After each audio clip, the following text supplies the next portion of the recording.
The Joe Rogan Experience. A lot of people that live in the city eventually wind up going the opposite. They wind up going to like a fucking house in the country. I'm dying to get out. I have, yeah. It's funny. I feel like when I grew up in Whitman, small town, and I was obsessed with Springsteen. Like, get out of this town, Born to Run, and I did it. And now I still listen to Springsteen and still get moved. But now it's like I got to get a home with grass and see the stars. It's like the same motivation, but before it was to go to the city.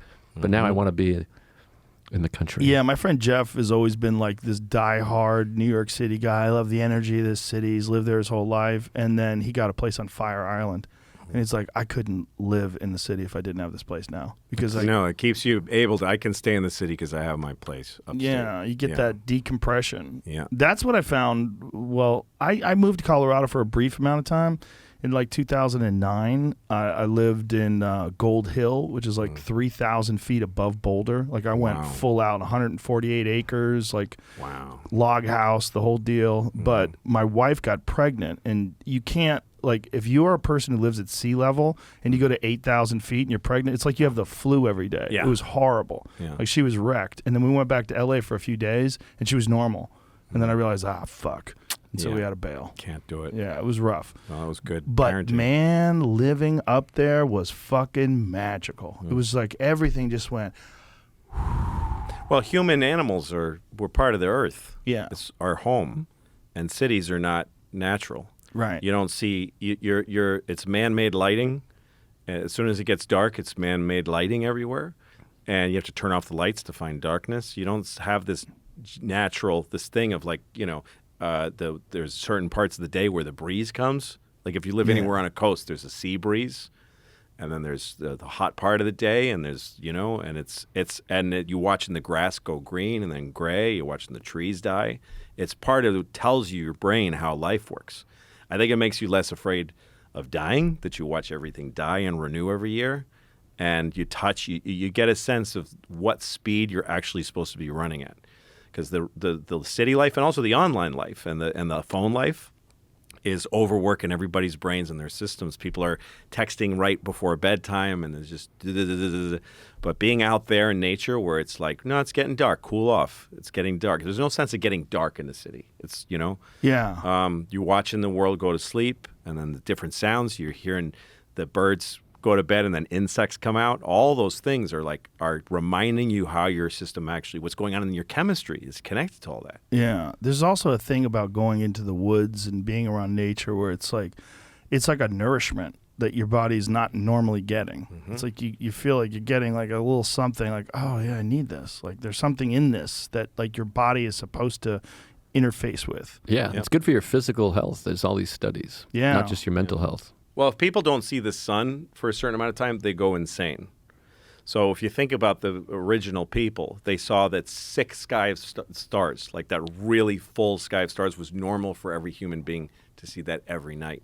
Yeah. And a lot of people never see it. Never see one star. If you live in a city, you don't see the night sky. Unless it's Los Angeles. You see stars everywhere there. Yes. Bwah, bwah, bwah. Killing their wives and the guy. I went to Hawaii once, went to the Keck Observatory. It's on the Big Island, and it's way up there. You have to drive literally through the clouds. As we were driving, I was like, fuck, it's cloudy. This is going to suck. We're not going to see anything. And then you literally drive through the clouds, and the image that you get, because the Big Island uses all diffused lighting because of the Keck Observatory. So when you get up there, the view, well, you're at like 13,000 feet or something like that. The view of space is insane. You really feel like you're in a spaceship. You don't feel like you're on Earth anymore. You feel like you're in a ship with a glass ceiling, and you're just passing through the Milky Way. I mean, it's fucking wonderful. Yeah, because we're used to this perspective that you're standing on Earth, and that's up, but we're really looking across at other people, and you're looking down at the Earth that you're tacked down to. But in reality, you're hanging upside down. Yeah. And you're really hanging out into everything in the whole universe. It's not above your head. If you look like this, it's really, that's the really correct perspective. Yeah.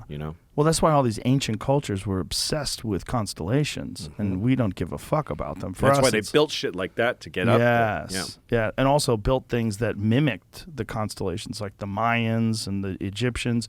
The way they formulated their structures, it all like aligned with certain constellations, and it was very important to them.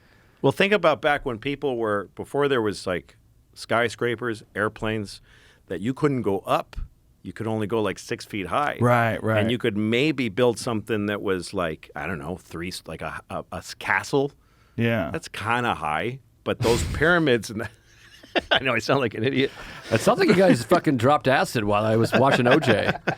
It just got wacky in here. There was hills, there's mountains, right? Yes. Mountains are high. Yeah, No, Mountain but they're high and you don't have like a drop, or you're not really seeing. you know. Right. And also, I you know, unless you lived in the mountains, then that became normal. Right. But the ability to go, let's go the fuck up there and see from up there and feel like where is the sky start? Yeah. It's also very humbling to people to be to encounter like undeniable majesty, like the insane majesty of the universe. Like that's how people are like around mountains, around the ocean, things that are so epic that it's like it calms people down Yep. in a way. That's why people are so chill around beaches. Yeah, it like heals. beach communities are always like kind of relaxed. Yeah, this thing is telling you over and over again. You that ain't there's shit. a force that you ain't. It doesn't give a fuck. It doesn't Yeah. give a fuck. You're a speck, and there's this force, this incredible force. When waves get high, Yeah. you're just watching them crash, and it's just telling you without you even thinking about it intellectually. Fuck. Okay, I get it. Put it in So, perspective. If you yeah. think you are very, very important, and then you're on a mountain, you're like, oh, I'm not important at all. No, This no, means nothing. I'm no, just and a- nature's brutal. Yeah. Nature's brutal.